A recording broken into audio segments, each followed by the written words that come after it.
इसहाक डार की वतन वापसी के साथ ही रजीम चेंज ऑपरेशन का एक मरहला अपनी तकमील को पहुंच गया। एक और अदालती मफरूर शख्स की काबीना में वापसी की राह हमवार हो गई। साबिक वजीर खजाना इसहाक डार एक बार फिर वजीर खजाना का मनसब संभालने पाकिस्तान पहुंच गए हैं। 72 रुकनी विफाकी काबीना, जिसमें से बेशतर मुलजिम है। वजीर आजम शहबाज शरीफ खुद महीनों से अपने ऊपर फर्द जुर्म की कार्रवाई टालते रहे। ऐसे टोले में एक और मुलजिम की शमूलियत हो गई। यही तो इनका तरीका वारदात है। खानदान एक माफिया की तरह काम करता है। हर मुजरिम दूसरे मुजरिम के तहफ़्फ़ुज़ के लिए काम करता है। शहबाज शरीफ ने बयान हल्फी देकर मुल्क से बाहर फरार करवा दिया। एक मफरूर को वज़ीर आज़म प्रोटोकॉल के साथ तहफ़्फ़ुज़ देते हुए मुल्क में ले आया और ये जो हक़ाइक़ हैं असल मामले तक पहुँचने नहीं देते हैं। कभी रिकॉर्ड्स में आग लग जाती है। आप ये अखबारात उठाकर देखें, पंजाब के सरकारी दफातर में आग लगने के दर्जनों कवल के जो वजीर आजम अपने दौरा अमरीका में वुज़रा को भी साथ लेकर गए, महंगे होटल में क्याम किया, जिसपे वजीर आजम साहब कहते हैं कि दौरा अमरीका के जो सारे खराजात हैं वो अपनी जेब से अदा किए हैं। इनकी जो जेब है ना, उसमें जब ये हाथ डालते हैं तो वो जाती अवाम के पैसे जेब में है हाथ, तो इनकी तो जेब में अपने पैसे ही नहीं है। जेब इनकी में सारे पैसे तो हम जैसे गरीबों के हैं, टैक्स के पैसे। 16 अरब रुपए का ये मनी लॉन्डर है। जिस दिन इसकी कन्विक्शन होनी थी उस दिन इसको वज़ीर आज़म बना दिया गया। इसहाक डार साहब वापस आते हैं, डॉलर नीचे आ जाता है। ड्रामाई तरीके से जो डॉलर की कीमत है वो नीचे आती है। तो वो जो मसनूई तरीके से डॉलर की कीमत को नीचे लाने वाली बात की जाती थी, आप लोगों ने ही लोगों को बड़ा डिटेल में समझाया कि जी इसहाक डार साहब मसनूई तरीके से डॉलर को सही रखते थे। तो ये क्या हम समझ सकते हैं कि दोबारा जो मसनूई तरीका है उसका आगाज हो गया, गेम स्टार्ट हो गया इसहाक डार साहब के आने के बाद? जो IMF से एक आनी थी थोड़ी बहुत इमदाद, वो आ गई है। इसहाक डॉलर के आने से या जाने से कोई फर्क नहीं पड़ने वाला। लॉन्ग टर्म में इसने तबाही में चाहिए। सब्सक्राइब करें और बेल दबाएं ताकि कोई खबर रह न जाए।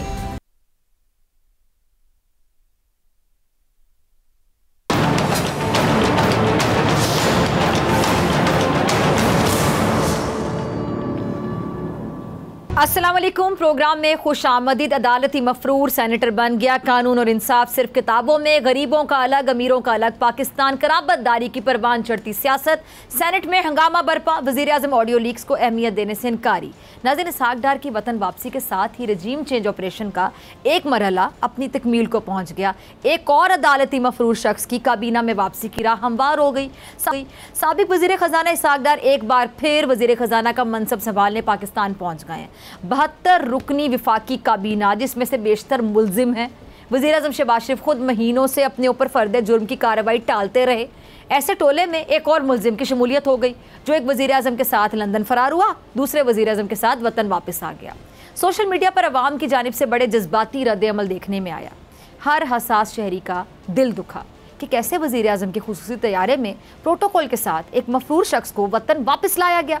किस तरह इस मुल्क में कानून और इंसाफ का मजाक बनाया गया, किस तरह अदालतों को बेतौकीर किया गया, किस तरह एक शख्स सेनेट का रुकन नामजद होकर भी हलफ नहीं उठाता। 4 साल उसकी कुर्सी खाली पड़ी रहती है और उसकी आईनी और कौमी जिम्मेदारी थी जो उसने पूरी नहीं की। मुल्क के कानून साज इदारे में जहाँ कानून साजी होती हो, वहाँ कानून को किस तरह से पामाल किया गया। आज उस शख्स ने अपनी रुकनीत का हलफ उठा लिया। कैसा शर्मनाक दिन है ना ये। और मुल्क के सबसे आला ऐवान की कुर्सी यूँ खाली पड़ी रहे, कोई उस कुर्सी पर बैठने का मजा। वो कुर्सी मफरूर की वतन वापसी की मुंतज़िर रही और अब वो साहब वतन वापस पहुंचकर बड़ी ढिठाई के साथ अपने मकासद बयान कर रहे हैं। देखें, सुने जी। तो सुना आपने, ऐसी कोई मिसाल जमहूरी माशरों में नहीं मिलती है। वोट को इज्जत दो का नारा लगाने वालों ने जितना बेतौकीर पार्लियामेंट को किया, इसकी कोई मिसाल पूरी दुनिया में नहीं मिलेगी आपको। इनके मफादात, इनके अज़ाइम, इनकी ख्वाहिशात सबसे ऊपर, सबसे बढ़ के कानून, इंसाफ, पार्लियामान की कोई हैसियत नहीं। ये सब देखकर कौम के हर फर्द का दिल कुड़ता है, बेबस महसूस करता है। हर बंदा खुद को लाचार महसूस करता है। ऐसा महसूस करता है कि 2 पाकिस्तान है, एक अमीरों का, एक गरीबों का। और अवाम की इसी सोच की तर्जुमानी इमरान खान करते हैं। इमरान खान ने मुस्लिम लीग नून के इसी दोहरे मयार को अवाम के सामने बेनकाब किया, खोल कर सारी कहानियां बयान कर दी। ये लोग इक़्तिदार पर काबिज हैं, किस तरह ये अपने मुफादात का तहफ़्फ़ुज़ करते हैं, कैसे इनके बिजनेस रातों रात फलते फूलते हैं। ये सब कुछ होता है रियासत की मशीनरी इस्तेमाल करके, इख्तियारात इस्तेमाल करके, करप्शन करके। और इन शरीफों की इस करप्शन में इनका पार्टनर इसहाक डार है। नवाज शरीफ ने अपने समधी को ऐसे ही नहीं मुंतखब कर लिया।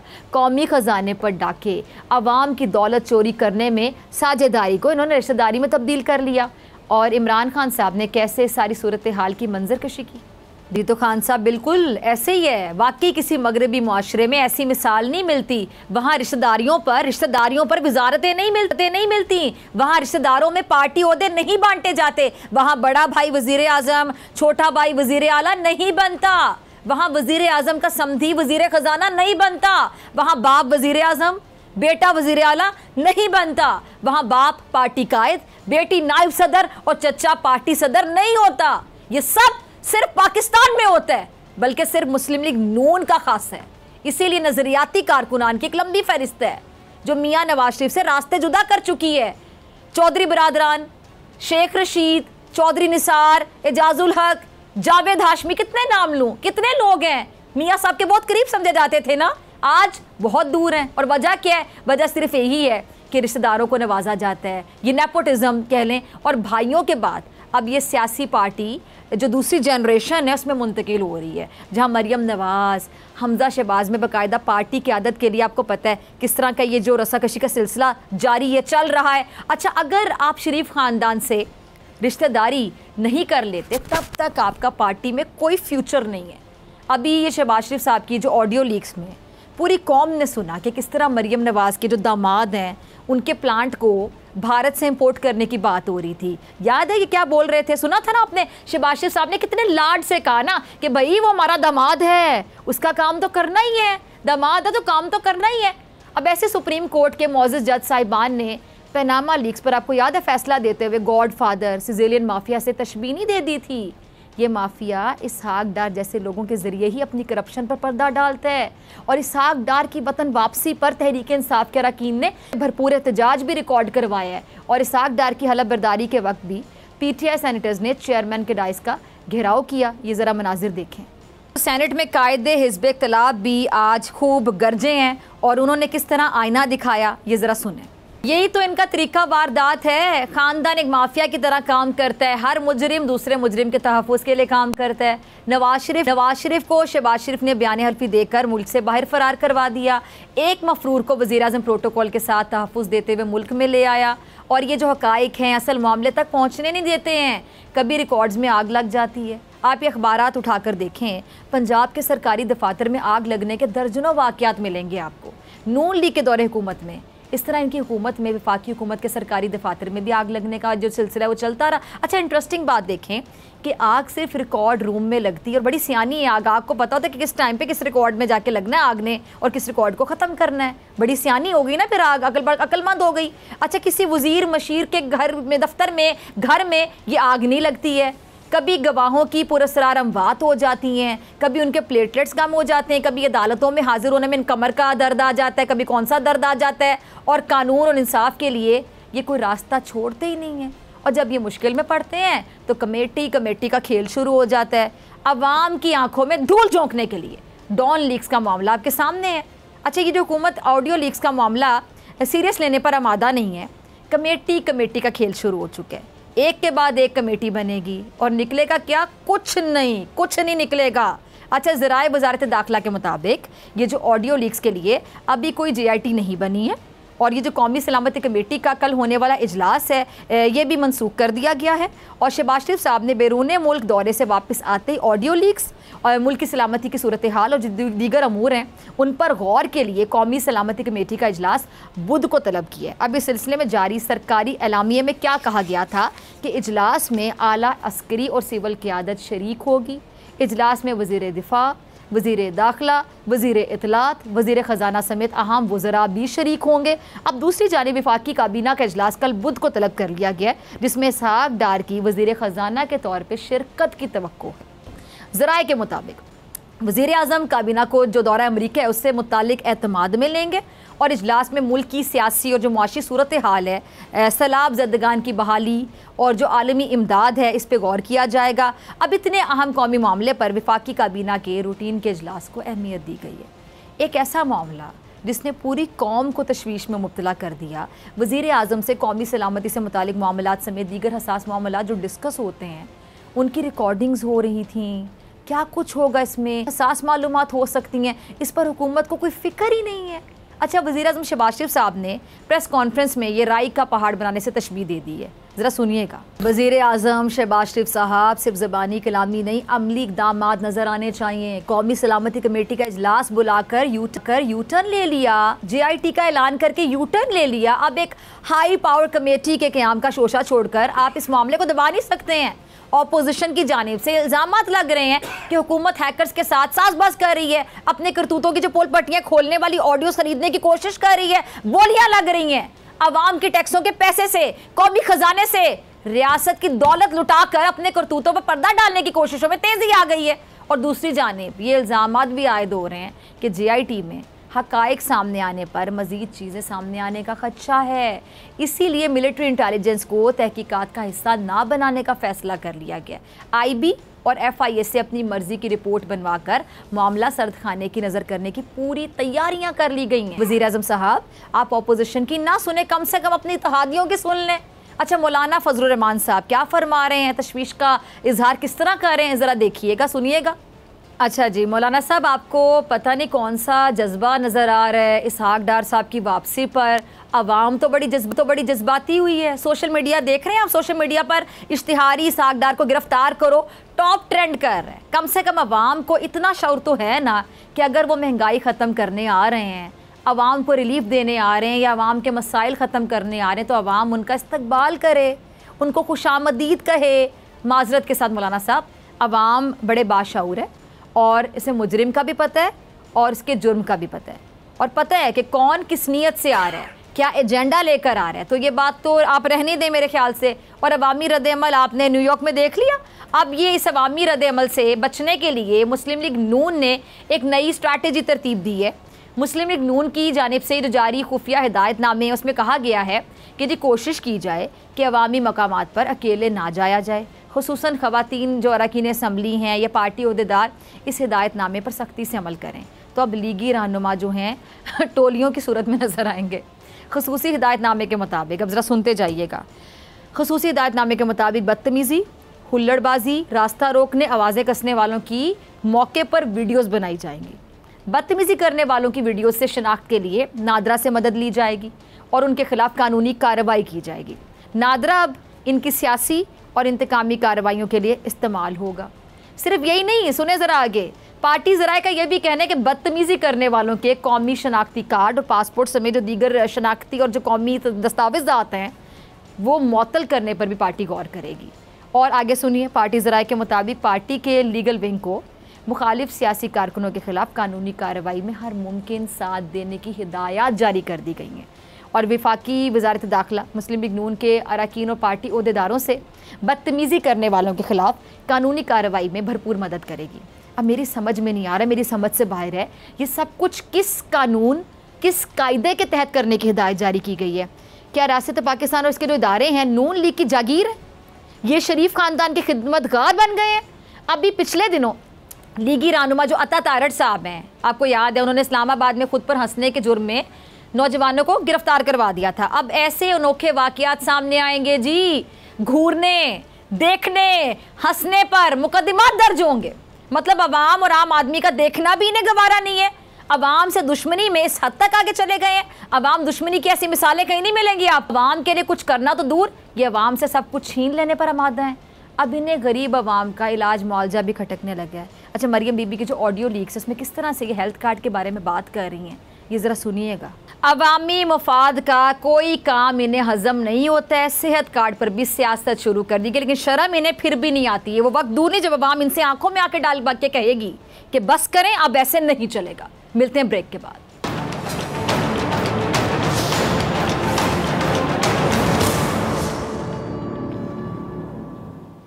वेलकम बैक नाज़रीन। ऑडियो लीक्स पर पहले शहबाज हुकूमत ने ढिठाई दिखाई और अब खानापूरी के लिए वज़ीर आज़म ने तहकीकात कराने का ऐलान कर दिया। खबरें हैं कि आने वाले कुछ दिनों में और भी ऑडियो लीक्स का इम्कान है, जो शहबाज हुकूमत के लिए कड़ा इम्तिहान है। अच्छा, मुस्लिम लीग नून की सियासत को इससे कितना नुकसान पहुँचेगा? दूसरी जानिब तहरीक इंसाफ का जो लॉन्ग मार्च है आखिर कब होगा? इमरान खान तारीख का ऐलान क्यों नहीं कर रहे? इसमें ताखीर की वजूहात क्या हैं? क्या अब भी बैकडोर राब्ते हो रहे हैं और इसहाक डार की वापसी से मुल्क की मईशत बेहतर होगी? क्योंकि ये वही इसहाक डार हैं जो रुपये की कदर को मसनूई तौर पर मुस्तहकम रखने का हुनर जानते हैं और माजी में यही करते रहे हैं। तो इस बार क्या नया करेंगे, वो क्या करेंगे या क्या नहीं कर पाएंगे? इन सब बातों का जवाब लेने के लिए मेरे साथ मोअज़्ज़ज़ मेहमान मौजूद है, तहरीक इंसाफ की सीनियर रहनुमा कंवल शोज़ब साहिबा। कंवल साहिबा, बहुत शुक्रिया वक्त देने के लिए, ज्वाइन करने के लिए। अच्छा कंवल साहिबा, तहलका केस जो ऑडियो लीक्स हैं इसका एक सिलसिला शुरू हो गया है, जिसकी तहकीकात के लिए वज़ीर आज़म ने हाई पावर कमेटी बनाई है जो इस मामले की तहकीकात करेगी और ज़राए के मुताबिक जो मज़ीद ऑडियो लीक्स हैं उसके भी जल्द मंजर आम पर आने के इम्कानात हैं। तो इससे नून लीग की सियासत को आपको क्या लगता है, मज़ीद कितना नुकसान पहुँचने का अंदेशा है और इस सारे मामले को आपकी जमात कैसे देख रही है?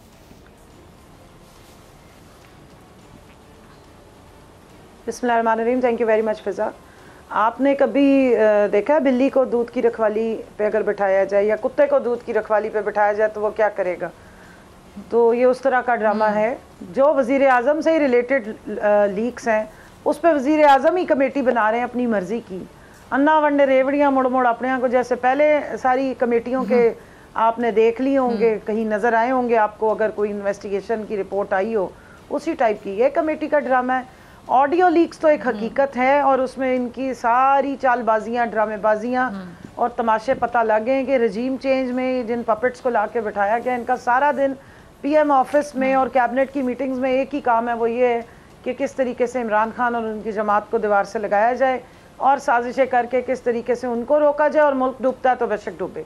ये लुब्बे लुबाब है सारी ऑडियो लीक्स का। जैसे एक आज आ गई कि जी इमरान खान ने सेहत कार्ड दिया था, तो वो भतीजी साहिबा कह रही हैं कि ये सेहत कार्ड जो है ना ये हमें रोकर, चचा हुजूर जो है वो कह रहे हैं जी जी बिल्कुल हम फंड्स की कमी का बहाना बना के तो ऑडियो लीक्स को रोक देते हैं। फंड्स इतने कम हैं कि 50 लोग जो हैं समेत प्राइम मिनिस्टर की अगर अमेरिका जाते हैं बजरिया बरास्ता लंदन तो 10,000 के कमरे में जाके अय्याशी पट के आ जाते हैं।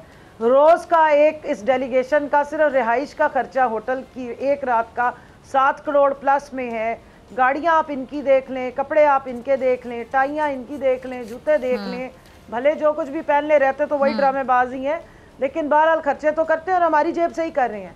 और अवाम जब इनके पास ये सिंध गया था ड्रामा करने और जब वो आए थे अपना हक मांगने तो उन पे सब पे दहशतगर्दी के पर्चे कटा दिए। ये बेहुदगी है इनके पास और यही चूरन है जो इन्होंने बेचना है। इसहाक डॉलर की आप बात कर रही हैं, ठीक है। इसहाक डॉलर साहब ने पहले भी इस मईशत को डुबोया था और लॉन्ग टर्म में डुबोया था। 80% से ऊपर डेट पे हम गए थे। वो जो एक वो जो स्नोबॉल होता है इम्पैक्ट, वो जिस वक्त बिल्कुल हिट करने वाला हो जाता है ना, ये उधर पहुंचा के गया था इकॉनमी को। टोटल डेट में पाकिस्तान डूब गया था। एक्सपोर्ट्स आपकी ड्रॉप हो गई थी, इंडस्ट्री बंद हो गई थी, जिसमें टेक्सटाइल इंडस्ट्री की 2016 ब्लूमबर्ग की इकोनॉमिस्ट की रिपोर्ट से आप उठा के देख लें और उसमें बताया कि 5 लाख लोग 5 लाख पीपल जो है वो उस वक्त हो गए थे बेरोजगार। और ये लूम्स जो थी ये तकड़ियों के भाव जो है ये बिकना शुरू हो गई थी। लोग लोहे के जो रेट होता है ना, लोहे की कीमत पे तोल तोल के लूम्स बेचना शुरू हो गए थे क्योंकि सब बंद हो गया था। अभी आके नया क्या करेगा? आप जिस नबी के फॉलोअर हैं हम, नबी पाक सल्लल्लाहु अलैहि वसल्लम, उनकी सुन्नत के मुताबिक, उनके और इस शरीयत के अहकामात के मुताबिक चोरों के हाथ काट देने चाहिए। हमारे यहाँ पे जिसने चोरी की है, इतनी ज़्यादा मनी लॉन्ड्रिंग की है और उस पर इन्हीं अदालतों ने उसको इश्तिहारी भी डिक्लेयर किया, मुजरिम भी, भगोड़ा भी, उसके हाथ में चाबी पकड़ाने के, पूरे पाकिस्तान के खजाने की कुंजी देने जा रहे हैं। तो शर्म से डूब मरे, लेकिन शर्म क्या करे कि इनको आती नहीं है। चिकने गड़े हैं, जो मर्जी करते रहते हैं, दंद दनाते हुए गए थे वजीर आजम के जहाज पे चढ़ के शाहिद खाकान अब्बासी ने इन्हीं अदालतों की आंखों में धूल झोंक के इसको मफरूर कराया था। और दूसरा खुद मनी लॉन्ड्रर 16 अरब रुपए का, वो एक और मनी लॉन्ड्रर को जिसके ऊपर हर चीज़ प्रूव करके इश्तिहारी डिक्लेयर किया और उसकी जायदादें बेचने का हुक्म दिया, नीलामी का हुक्म दे दिया था अदालतों ने, उसको फिर वज़ीर आज़म अपनी डिटाई के साथ अपने जहाज़ में बिठा के वापस ले आया है। और मैं समझती हूँ कि इससे बड़ी तौहीन अदालत नहीं हो सकती। कानून का तो मजाक उड़ाया ही जा रहा है, तौहीन अदालत इसको कहते हैं कि अदालत के जो ऑर्डर्स थे उनकी इम्प्लीमेंटेशन नहीं हुई। एक चोर दंदनाता हुआ भागा था, मनी लॉन्डर, और दंदनाता हुआ प्रोटोकॉल के साथ वापस आया है और अदालतें उसको उसकी मर्जी के इस वक्त जो है अहकाम जारी कर रही हैं। ये पाकिस्तान के लिए, पाकिस्तानियों के लिए शर्म का मकाम है। आपने हमें क्लियर बता दिया है कि अमेरिका की ग़ुलामी करो तो आपके लिए ना कोई आइन है ना कोई कानून। आप जितने बड़े मुजरिम भी होंगे आपको पाकिस्तान में प्रोटोकॉल मिल सकता है। अच्छा ठीक है कंवल, ये जो इमरान खान साहब ने हाल ही में असम्बली में वापसी का इंदिया दिया और कहा कि जी जो अमरीकी साइफर उसकी तहकीकात करवाएं, तो आज वजीर आज़म ने साइफर की तहकीकात करवाने से साफ इनकार कर दिया है।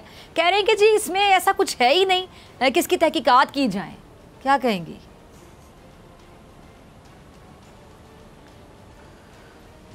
चोर की दाढ़ी में सुई गैस का पाइप है बड़े वाला। आप इनके वज़ीर आज़म बनने से कोई 4 दिन 5 दिन पहले की तकरीरें उठा के सुन लें, फिर वज़ीर आज़म बनने के 2 दिन बाद की भी सारों की। उन्होंने कहा अगर असम्बली बुला लेते हैं, असम्बली में हमें अगर और हमें जॉइंट सेशन बुला के साइफर हमारे सामने रख दें, प्रूव कर दें तो हम मान जाएंगे। आपको याद होगा कि असम्बली में स्पीकर उस वक्त के जो हमारे थे उन्होंने बुलाया इनको, तो इनमें से सब ने आने से इनकार कर दिया। 37वीं नेशनल सिक्योरिटी की मीटिंग जो है उसको चेयर करते हैं वज़ीर आज़म इमरान खान, जिसके मिनट्स इशू हुए, जिस पे सिक्योरिटी के तमाम जो इदारे और पाकिस्तान के सर्विस चीफ सब मौजूद थे। सबकी मौजूदगी में साइफर खुला, डिस्कस हुआ और इंडोर्स हुआ। और उसके बाद 38वीं नेशनल सिक्योरिटी की मीटिंग चेयर करता है ये प्राइम मिनिस्टर, और उसके बाद निकल के कहता है जी ऐसा तो कुछ हुआ ही नहीं है। जबकि जिन एम्बेसडर साहब को जो उस वक्त कहते हैं असद मजीद साहब को अब ये रिश्वत के तौर पे यहाँ बुला के और अपने नीचे रखना चाहते हैं, उनको सेक्रेटरी खारजा बनाना चाह रहे हैं, उनको बावजूद प्रेशर के उन्होंने नहीं माना कि साइफर में ऐसा कुछ नहीं था, क्योंकि साइफर के बारे में इतला ही उन्होंने की थी। और खान साहब ने बड़ा खुल के बोला है, वाजे किया है कि एक 3rd सेक्रेटरी जो डोनाल्ड लू है वो किसको वार्निंग दे के कह रहा है कि इस वज़ीर आज़म को हटा दो। किसके पास इतनी पावर्स हैं कि वज़ीर आज़म को हटाया जा सकता है? सो साइफर की तहकीकात पे जानबूझ के आंखें बंद करना मेरे लिए नहीं पूरे अवाम के लिए 22 करोड़ की तजलील है। सुप्रीम कोर्ट के चीफ जस्टिस साहब के पास साइफर जा चुका है, नेशनल असम्बली के स्पीकर के पास साइफर जा चुका है, दोनों से रिक्वेस्ट की थी कि तहकीकात करें। सुप्रीम कोर्ट के चीफ जस्टिस साहब ने भी उस पर चशम पोशी फरमाई है, जबकि आपके सिटिंग सदर जो सुप्रीम कमांडर हैं तमाम फोर्सेस के और चीफ एग्जीक्यूटिव हैं पूरे पाकिस्तान के, उन्होंने भी लिख के सिफारिश भेजी है, एप्लीकेशन लेटर भेजा है, सिफारिश नहीं लेटर भेजा है कि इसको इस पे जो है वो तहकीकात खोली जाए। तो आई डोंट नो कि उस साइफर में अगर कुछ नहीं है तो उसको खोल के उस पे क्यों नहीं कोई कमेटी बनाई जा रही, और जो जिसको कमेटी में इन्वॉल्व किया जाता है वो बेचारा हैंड्स अप हो जाता है कि मुझे माफ कर दो मेरे पर जल रहे हैं। तो ये सिदरतुल मुंतहा क्यों बन गई है जहाँ से आगे जाते हुए सबके पर जलने शुरू हो गए हैं? साइफर में कुछ नहीं है तो खोल दें। आपकी साजिशें, मदाखलतें सब खुल के सामने आ जाएंगी। जिस तरह ये ऑडियो लीक्स का भी मैंने सवाल पूछना था कि क्या ये साजिश है या मदाखलत है कि PM ऑफिस की सारी तकरीरें, बातें, उनकी डिस्कशंस और साजिशें ऑन टॉप सारी खुल के सामने आ रही हैं। और एक हैकर जो है वो 20 अगस्त से कह रहा है कि हमने उठा के इंटरनेट पर डाली हुई और हम बोली लगा रहे हैं, और अभी और भी बड़े बड़े तहलका अमेज जो है वो इनकशाफात होने जा रहे हैं। अच्छा कंवल, मुझे ब्रेक का कहा जा रहा है। कंवल शोजब मेरे साथ मौजूद हैं। नाज़रीन, आपसे मुलाकात होगी शॉर्ट ब्रेक के बाद।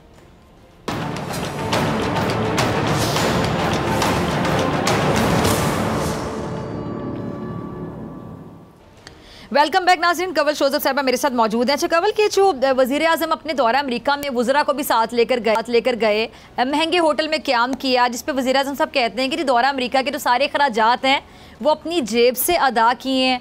तो आप इस बात से अग्रीड हैं?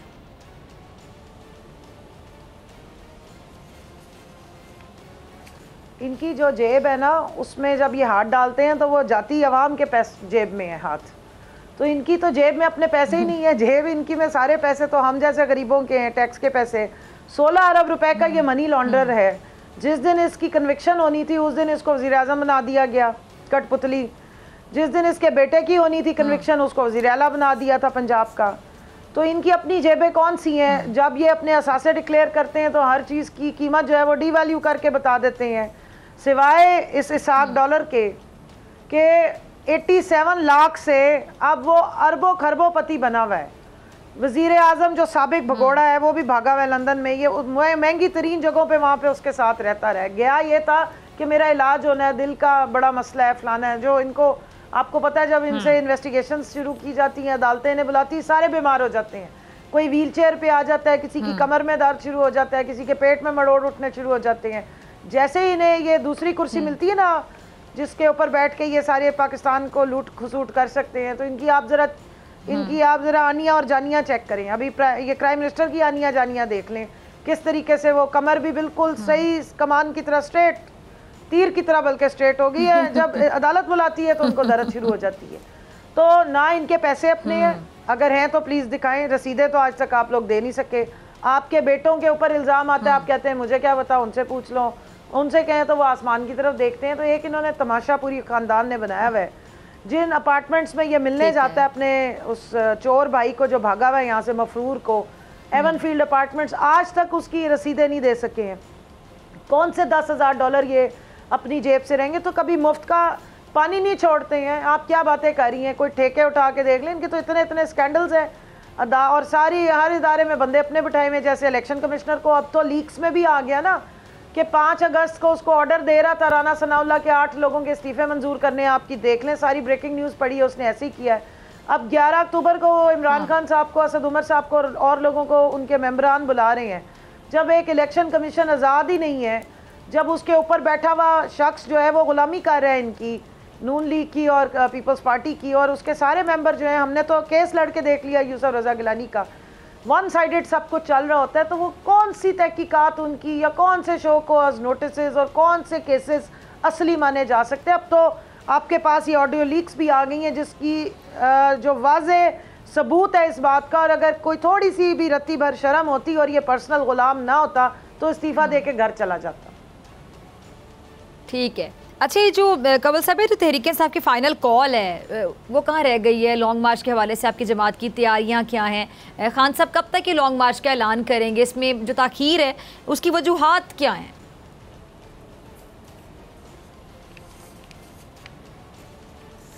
पाकिस्तान की 67 से 70% आबादी यूथ पे मबनी है। आप पिछले एक हफ्ते की सारी मीटिंग्स और सारी एक्टिविटीज़ खान साहब की उठा के देख लें, सिवाय यूथ के वो किसी और से ज़्यादा इंटरेक्शन नहीं कर रहे। ओपन जलसे तो हो रहे हैं, लेकिन उनका बहुत ज़्यादा फोकस है अपनी यूथ को ट्रेन करने का, उनको पॉलिटिकल उनकी मोबिलाइजेशन और उनकी ग्रूमिंग करने का, जो कि ऑलरेडी चार्ज्ड है।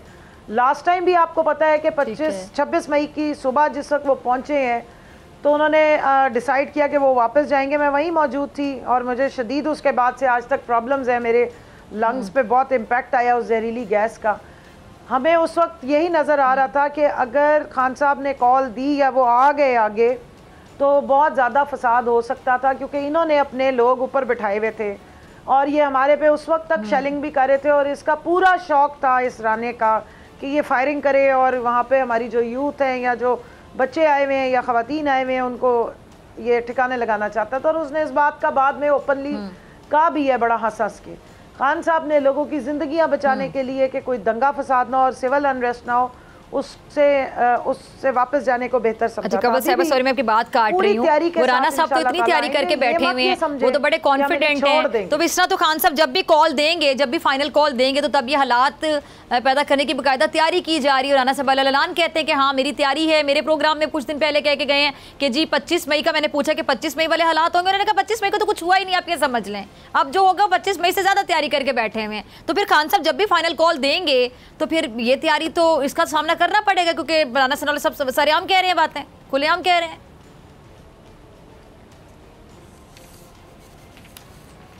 फिजा, आपको याद है डॉक्टर यास्मीन राशिद हो गई, बाकी भी हमारे जो लोग थे वो लाहौर से निकले थे और उन पर वहाँ पर डंडे सोटे लाहौर पुलिस के साथ साथ गुंडों ने भी किए थे।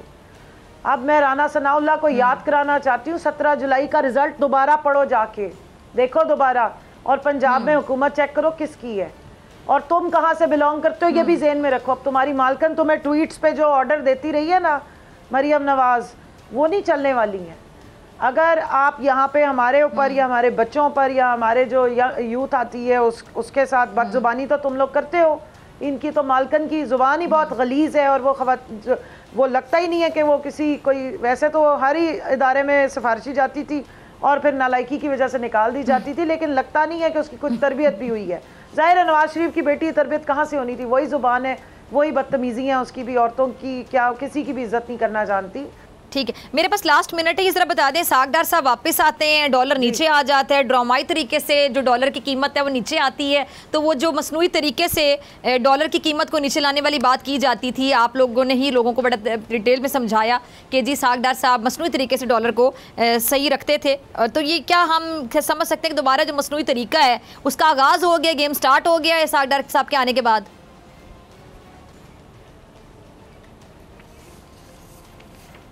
देखिए जी, जो IMF से एक आनी थी थोड़ी बहुत इमदाद वो आ गई है।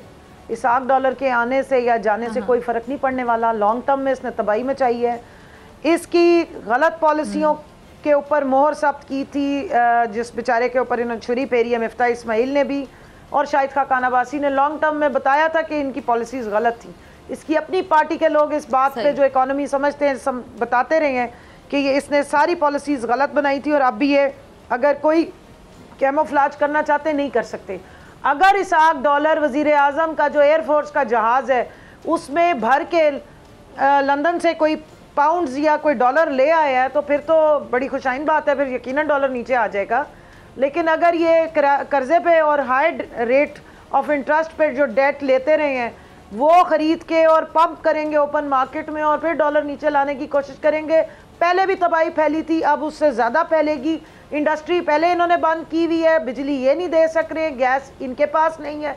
अगर कोई मैजिक है तो फिर ज़रूर करके दिखा दे, वरना इसके कदम जिस जगह पड़े हैं वहाँ पे ना फसल उगी है, ना कोई ज़राअत हुई है और ना कोई वहाँ पे इंडस्ट्री चली है। अल्लाह के फजल से इस किस्म के मनी लॉन्डर्स जब मुल्क चलाएंगे, मुजरिम जब मुल्क चलाएंगे तो मुल्क में नहुसत तो होनी थी, वो हो गई आपके सामने है। ठीक है जी कमल, बहुत शुक्रिया आपके वक्त के लिए। इसी के साथ मुझे दीजिए, मुलाकात होगी इंशाल्लाह कल सेम टाइम सेम चैनल। अगर ज़िंदगी ने वफ़ा की, दुआओं में याद रखिएगा, अपना बहुत ख्याल रखिएगा। अल्लाह निगहबान।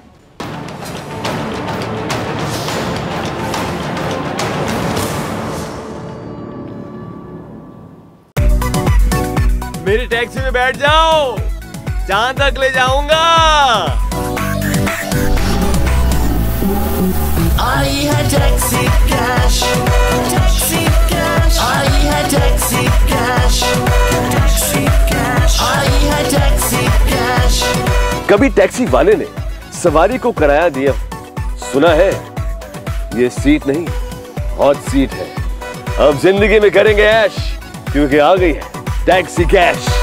आई है टैक्सी कैश।